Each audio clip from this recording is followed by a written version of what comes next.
As a mail carrier, I see these letters a lot, usually addressed to Mr. Claus in the North Pole. Sometimes there's a stamp, and sometimes there isn't. I always make sure to grab these letters. I like keeping the spirit alive. I throw them in my bag and move on. Whenever I return to my car, I like to look through whatever special letters I've collected. It gives me an insight into what type of children live in these homes. The upscale neighborhoods ask for too much, while the poorer neighborhoods ask for very little.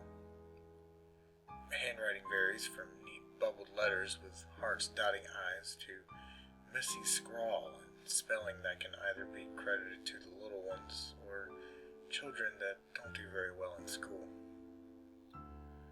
On this run, a particular letter catches my eye, although it can hardly be called a letter.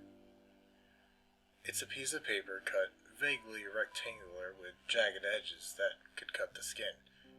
No stamp, just a drawn square in the top of the corner that could substitute for one, I suppose.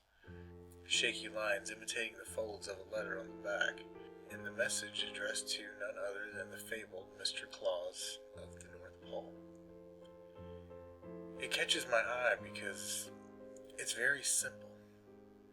Messy handwriting, terrible spelling. The message, however, is very clear. The last line is all I can see. I've been very good this year. Please help me. These are the letters I look for. I tuck this incredibly special letter away in my pocket. The child's address is on the back. I run it over my mental list. Neglectful parents? Check. Bad family life? Check. Bad neighborhood? Check. I peek up at the apartment door from where I am parked. Easy getaway? Check. I get on with my route, and before I know it, I'm back at the apartment complex at the dead of night. I've always prided myself on my efficiency and timeliness. It's 3 in the morning, and surprisingly, there's not a single soul in sight. I park close to the complex, but as far as a streetlight as I can manage.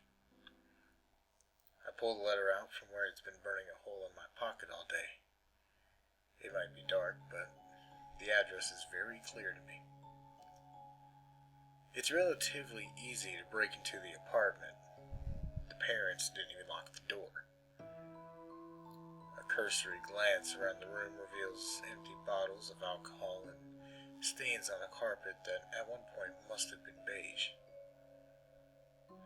This one won't be missed. I reach my target and they're asleep. I work fast nonetheless. Tape over the mouth, a bag over the head, and handcuffs. They only begin to stir when I'm down the street and they're in the back seat of my car. The place that I live is fairly secluded, and there's a very wonderful soundproof bomb shelter in the backyard. I think whatever paranoid nut that lived there before me, every time I bring a victim home. I sit them on a chair, and they're struggling. I've worked with victims that like to squirm before, so it's not long before I've bound them to the chair. I pull off the cloth bag I put over their head, and their eyes blink open. The shelter is bright. My instruments almost glitter in the mounts on the walls. I smile down at my victim. The fear in their eyes only reinforces how much I love my job. You've been very naughty this year, Mr. Meyer. I hope this precious little girl doesn't mind Christmas coming early this year.